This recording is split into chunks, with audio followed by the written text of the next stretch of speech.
Good morning, everyone, and welcome to Team Nordic's first live webinar. My name is Therese, and I'm Key Account Manager at Nosto for Sweden. And with me today, I have my colleague Ricardo. Hello, I'm also a Key Account for Swedish market. Welcome. And we also have our colleague in Helsinki, Walter, who will be doing some live demoing later on. It's a really exciting time of the year, and today we will have a look at a few really interesting ideas that you can take on to make sure that you hit your Q4 and end of year targets. Specifically, we will dive into the world of Facebook advertising and the new possibilities that we added to the Nosto platform.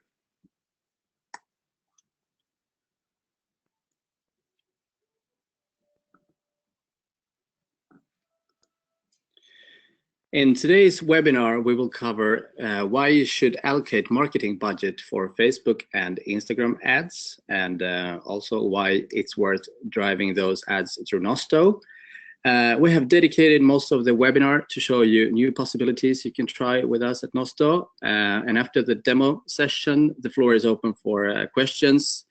And if you think of questions during the presentations, please write them in the chat and we will answer them during the Q&A. So let's start by looking at why you should even care about Facebook and Instagram in terms of paid advertising. Well, the way we see it, there are three main reasons. Firstly, with 1.6 billion active users on Facebook alone, it's pretty clear that you can find both your existing customers, but also discover new prospective clients on the platform. Then add Instagram in the mix and you get a massive billboard for catching the attention of the people you want to reach. And second, as all of you probably know, Facebook has a lot of data about us. They know our interests, our real-time location, our likes and dislikes, the things we buy, when we buy them, and thousands of other details. And this pile of data allows you to target with laser focus and narrowing on those who are most likely to buy. That's a lot of data, Therese. And third, given the amount of time spent on mobile with Facebook and Instagram, running your ads on mobile gives you an incredible chance to capture the buyers before the competitors do. So it's kind of easy. Now, I'm sure some of you think that I'm already doing advertising through an agency or perhaps directly through Facebook's business manager. So what is the value that Nosto adds to the mix? Well, there are different things. First of all, the ease of getting started with Nosto. It's just a few click install in Nosto and then you're ready to go. And Nosto will provide automated product uploads and put the Facebook pixel in place, for example. Our user interface is very friendly and it's super easy to create ads, so that's also really good in Nosto. And thanks to the machine learning algorithms in Nosto, your ads will be populated with the most relevant product recommendations for your audience. And with the continuous management and optimization of the product feed, pixel event and APIs, you don't need to worry. Nosto will take care of all of that for you.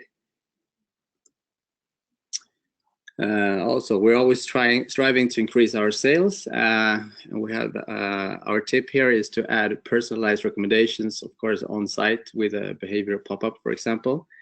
So when you catch your first user, for example, you can give them a special deal or discount that is only available for those who click on your Facebook and Instagram ad. So that's one example. And now let's dive into the exciting stuff and let Walter go through some example of campaigns that could help drive your revenue and how you can create those ads. So Walter, the floor is yours.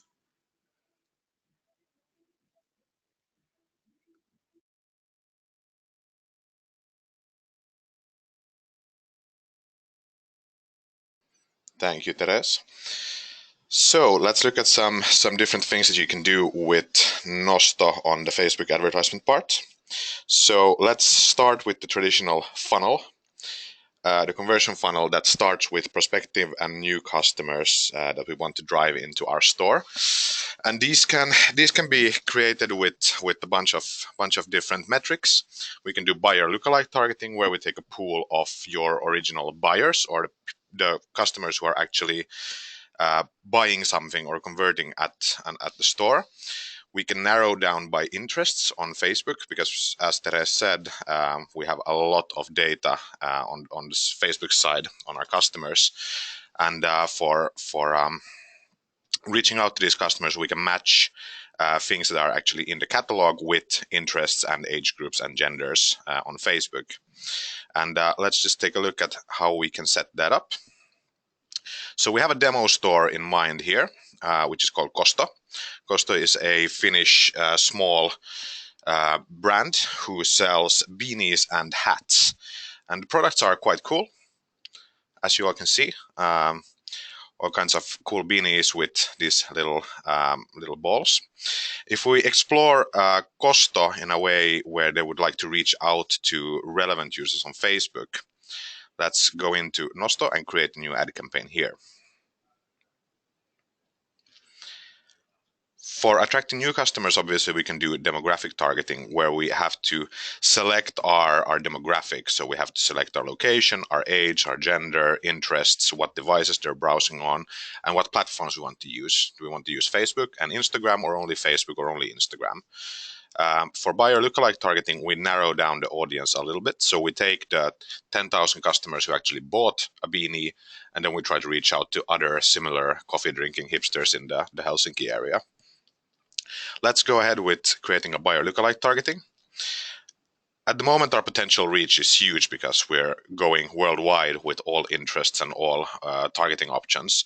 That's obviously not super optimal because Kosto doesn't even ship outside of Finland. So let's first segment with Finland. Potential reach goes down a lot because the population of Finland is quite a lot smaller than worldwide. Then we can select the interest group. For Kosto, it's a bit difficult because they have their own brand. They have a very niche set of products. But for larger stores that sell high brand products, for example, Hugo Boss, Calvin Klein, whatever, you can just select a brand and go match that interest. It's really easy to do that. But let's try to see if there would be something for beanies. All right, beanies, seamed cap. Our potential reach for this campaign is extremely small, so we'll run out of people to target even with a limited budget in a couple of days. But let's go ahead and do that anyway. Our audience targeting is very broad, so we're targeting 18 to 65-year-old, both men and women. We can also select a more specific age range, but please note that the potential reach goes down a lot. So if you have a healthy pool of let's say 200,000 users in this group, then it would make sense to kind of narrow it down a little bit. But in Kosto's example, it really doesn't. This is something that if you are a current Nosto user, this is probably new to you. We have actually had the carousel ad format live for a longer period of time, where you can just see products in a carousel next to each other and scroll it. But we are almost ready to launch our collection ad unit, where you can then highlight this advertisement with a captive photograph or an immersive video together with products. And this is something that's going to actually raise awareness and raise engagement with your target audience a lot, because Facebook is going out and preaching video wherever they go. So let's hope to see some good tests there. But let's stick to the tried and true carousel method for now, since collection ad is still very much in beta on our side. So this is a preview of our advertisement. So we have the best-selling caps in store right now.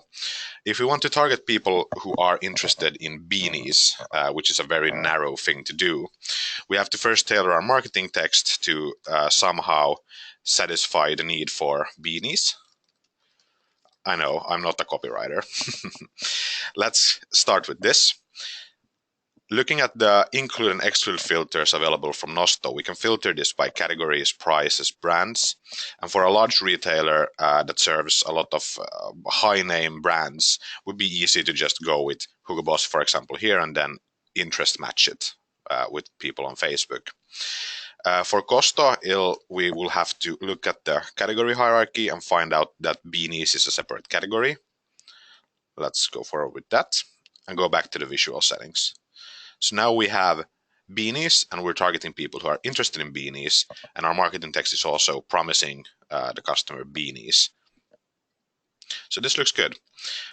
Looking at the price point here, we're stuck at about 39 euros. I think they had some more expensive products as well. Let's try to put a price filter of 40 bucks and see what happens.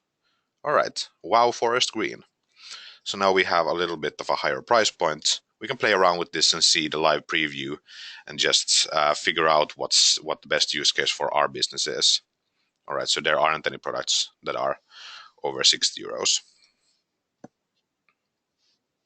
So I think this is pretty good. Obviously, the marketing text would need to be fleshed out a little bit more, because now we're just telling them that there are beanies. You should buy them now. A good marketing text is a combination of being actual to this particular advertisement, also social proofing it a little bit, so your friends are also buying these interesting products, and a clear call to action. Something in the lines of, let's say, a good beanie. A good beanie will keep you warm even when winter is coming. Buy now. As I said, I'm no copywriter. Don't quote me on this. We have the include filters, where we now included a category and a price. We can also use custom tags. We can also use brands. We can use discounted products or new products. So using the include filters also enables us to use the exclude filters, where we can then remove, for example, discarded products or a certain problematic category. Or in the case of high value brand items, we can double check that we are not cross-selling any brands that you can't cross-sell with each other. For example, if you're selling Hugo Boss, you can never cross-sell them with Calvin Klein and so forth. So it's really important to keep this in mind. On our side, the next thing that we need to do is set a budget for this campaign. As we saw in the beginning of creating this campaign, we had a quite small pool of 3,000 users. So the daily budget for this campaign would probably be quite low, 50 euros per day. We can use auto bidding to get max results, or then if we actually know what we're doing on Facebook, we can use our cost per click bid manually. And going for interest-based or category-based campaigns like this with very limited audiences, it makes sense to kind of have a short burst. For example, in this campaign, I would do Friday to Monday. A very quick couple of days burst, try to sell some beanies, and then rinse and repeat a couple of months later. Because this audience is extremely specific, very narrow. If they don't convert right now, they probably won't convert next week either. And we'll just end up spending our budget on revisiting advertisement that doesn't really work. For other campaign times, more broader audiences, show from now on and just let it be.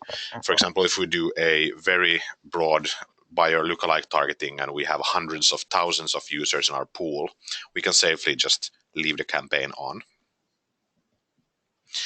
If we're using pop-ups through Nosto, you can also give the user a promise of a discount straight in the marketing text, like all beanies are now minus 10%. And here we can then bind that particular pop-up campaign, which will then show a discount code for that particular user coming in from that particular campaign. So you'll end up giving discounts on only the items that the customer saw in the ad. We can just revisit this and see that everything is correct. It's a buyer lookalike targeting, all age ranges in Finland, interests beanies, 50 euros per day, auto bidding, and it's a 3-day campaign. And this is how it'll look. So that's it for the buyer lookalike targeting and the prospecting side. Let me just go back to the keynote and look at the next part of the funnel. When we go down a little bit and we have the customers actually active on site, retargeting is something that becomes extremely important, because visitors might go into the site and they might spend a lot of time going through different products and finding the perfect items, but they might not actually end up buying them for different kind of reasons. They might not have money right now. They might want to look at other price ranges, other brands, do some price comparisons. So it's just easy to go out to these visitors as quickly as possible. So I'll show you how to do a retargeting campaign on our side next. Oh, keynote, sorry. Going back to the top part of the campaign types, we have the retargeting campaigns here, and the visitors retargeting is the one that we're going to look at right now.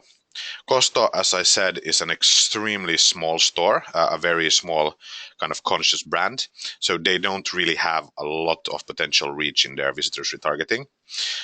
This will retarget almost every customer that comes into the store, and Kosto, I think, has a monthly visit rate of about 1,000 to 2,000 users, so this is quite correct. For larger stores where you might have 60,000, 100,000 visits, the potential reach will obviously be a lot higher. So let's just kick off with a visitors retargeting campaign here. Flow looks extremely similar as the one we just explored.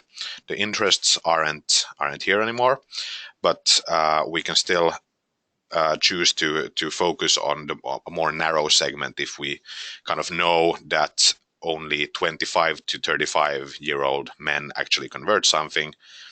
We can segment this up as well. Well, in Kosto's case, this is false. Facebook also does a lot of optimizing behind the scenes, so they try to look at the most valuable users automatically. So if you do a very broad campaign type, Facebook will still kind of try to make the best out of the budget you have. Ad format again, let's do the carousel one. Visual settings looks exactly the same. We still have our marketing text, but for visitors retargeting, we might do something else. We might do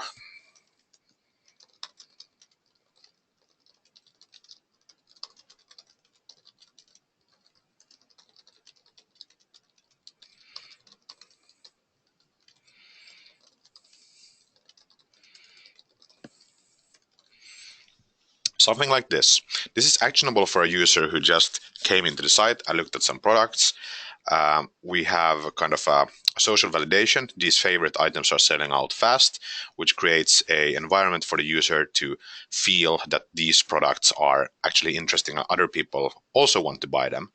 I have to act now to get mine before they sell out. There's books written about how to do a actionable, good marketing text. So don't feel bad if you are playing around with this and you feel like you kind of aren't nailing it. There's a lot of psychology going on here. But the most important thing is the social validation and the call to action. For retargeting, you don't have to set up more filters or anything. You just specify your budget. For, let's say, 1,000 visitors a day, I think as a continual budget, 50 euros per day will probably be pretty good. We can explore how that is working once the campaign is running for a couple of weeks. But the retargeting campaign should be a show from now on campaign, since we want to actually reach out to every user that comes into the site. Again, we combine the pop-up campaign here. And that's it, we're done. This is the only thing that takes to kind of go live with a visitors retargeting campaign and start reaching out to those customers who actually are interested in buying your products. Let's jump back to the keynote again. From visitors, the next step is the abandoned cart campaign. And just as a little side note, if you are going to go live with one campaign, make it an abandoned cart campaign, because and the average store has an abandoned cart rate of about 70-75% on average. And the abandoned cart campaign is super good because we already know what the customer wants. They are basically standing on a mountaintop screaming, I want these products. So why not give it to them? When we look at the cart abandonment campaign on our side, it looks exactly the same as the visits retargeting. So once again, we do abandoned cart retargeting. The potential reach is quite small in this store, but you can play around with your instance and see that it'll probably be a lot higher. Again, broad, carousel, and then the marketing text, which is super interesting here. Here, the promise of free shipping, the promise of a discount code for coming back and completing your purchase is something that we've been playing around with a lot of our customers, and that works extremely well. So something in the lines of we saved your cart for you. Check out now to receive free shipping with code. Like this. This is something that is a very, very small thing to achieve on any e-com platform. Free shipping code. You're actually giving away $5 or $7 or something like that, and the customer will come back and convert. The kind of the return on investment on these campaigns are extremely good. Going forward, we have the same flow: daily budget, duration, pop-up, and that's it.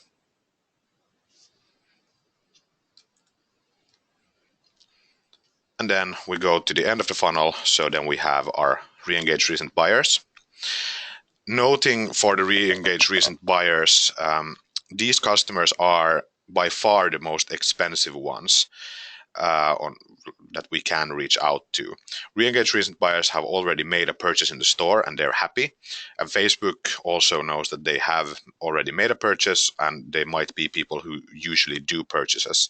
So the average spend that you end up spending on these customers will probably be a lot higher than on other campaign types, but they will also probably convert.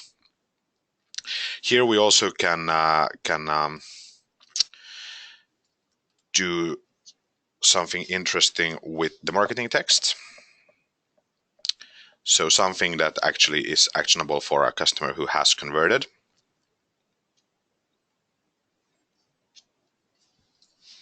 Hope you loved your purchase.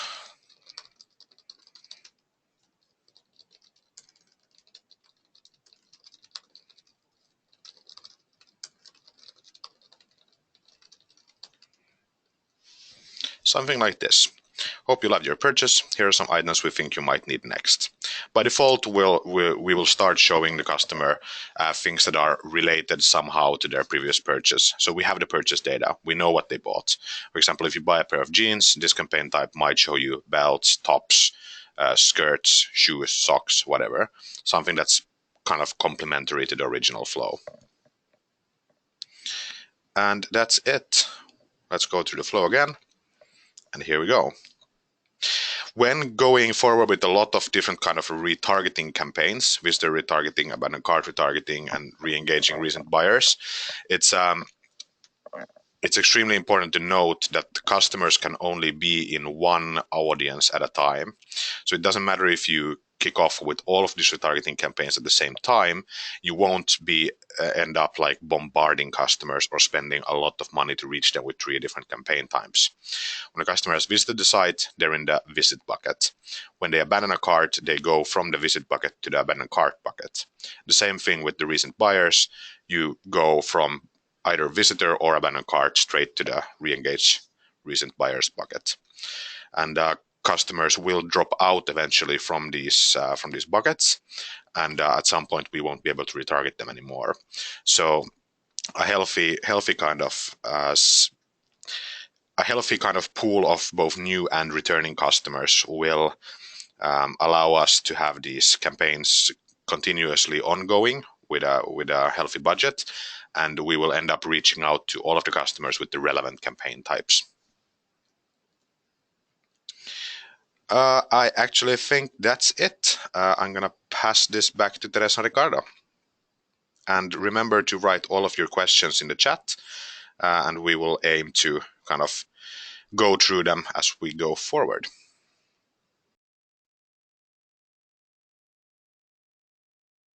Thank you, Walter, and thank you for that extraordinary demo. We know that all of you have your different challenges, and we want to make sure that you get all the help you need. So after this webinar, please feel free to contact us for one-on-one sessions where we can talk more in depth. You should be able to see our emails on the screen, I think. There we go.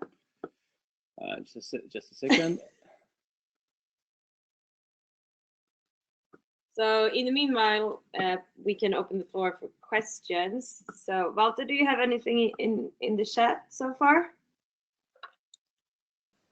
Yeah, there is a couple of questions. Wait a second. So the first one is from Carl. What is the average ROI of your Facebook ads?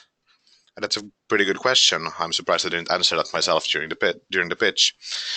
That depends a lot on the vertical, obviously. I mean, if you're selling tractors for 200,000 online, probably the conversion won't be that high. But for example, for health and beauty, we see a lot of traction because it's easy to buy the products spontaneously. The products are classified as daily essentials, and usually the price point is quite low. So it depends a lot on what you're selling and who are the buyers. But the global averages for Nosto Facebook campaigns is something around 16-1 return on investment. And then I have another question from another Carl. Came in late. Will you share a recording of this after the webinar? Yes, obviously we will. And as Therese mentioned probably 3 times already, if you have any kind of direct questions or direct actions that you need help with, just reach out to Therese or Ricardo for a one-to-one. But yes, we will share a recording. Any more questions from the? Yes, Matilda is asking about our collection formats or our Facebook ad formats. If we support brand type campaigns. Right now, we only support the DPA campaign formats from Facebook. So we have the collection ad unit and the carousel ad unit. So the carousel ad unit is the one that we've been previewing in the Nosto dashboard, where we have a marketing text, we have a logo, and then we have products side by side that you can scroll. The collection ad unit then will be a big video or a big photo, which then will have some products beneath it. So it's more of a kind of captivating way of getting sales. But on the whole branding thing, we don't have a solution for that because we aren't really sure what kind of value we could provide there. But we are obviously looking on other formats as well. Sounds great. Anything Very else? good. If we don't have any further questions right now, I guess we could call it today and start creating Facebook ads.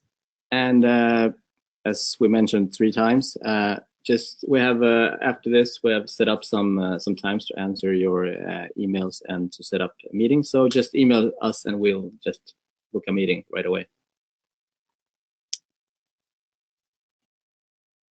And okay, that's it. And thank you all for today. Thank you, Walter. Thank you, Therese. Actually, there was one more question from Endre. If we can demonstrate how the pop-ups with Facebook ads works, so I could run through that quickly as well. Sure. So that's great. I'm just going to make myself the organizer. Yes. So let's go into pop-ups and create a Facebook pop-up here. So when creating a pop-up, we have some trigger points. We have new customers for only new customers, season sales, which is for all customers, landing from ad, which we can then bind to our Facebook ads or third-party Facebook ads, Google ads, or whatever. Actually, we just need a certain parameter to make it jump on the site. On exit, abandon cart, and then we have a separate JavaScript API. So let's create a landing from ad campaign here. Show on all devices. Let's ask for the customer's email and then give them a discount. We can use a multi-use coupon code, or then we can upload a personalized coupon pool with unique coupon codes. But let's do something static here, like this. Then we just select the template. Let's do a full screen one, so it jumps on the customer. And show from now on, and it's done. Let's save that up as a draft. So, which was the campaign I just created? Damn it. Ad campaign. Yes, ad campaign. There it is. Sorry for that. So inside the ad campaign, this is the URL parameter that we have to launch the pop-up from other sources. So if we want to do a Google campaign or a newsletter or whatever and promise a discount, this is the URL parameter to hook onto. But when creating a Facebook ad through our system, we can just select it from the drop-down menu. So let's do a abandoned cart retargeting and tell the customer that we want to give them 10%. You didn't finish your purchase. We want to help you by giving you a minus 10% discount code.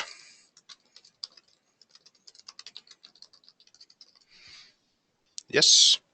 And then when we go through the daily budget, the duration, damn it, I need to activate it first.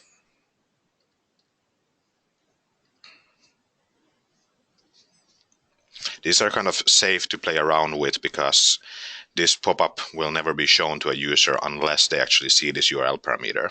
So if you're looking at what I'm doing and think, oh, wow, he just enabled a pop-up, no one will see this pop-up before we want them to see the pop-up. All right. Then let's click through the flow here. Boom, boom, boom. And now we can select our pop-up campaign that's active. So now every customer that sees this campaign and clicks it, comes into the site, will be served this particular pop-up that promises them minus X% and deliver the coupon code as well. Hope that answers your question. Let's see if there's anything else here. So Ender writes thanks, which probably means that I answered the question. Good thing. So, yeah, if there are no further questions, let's just go back to work.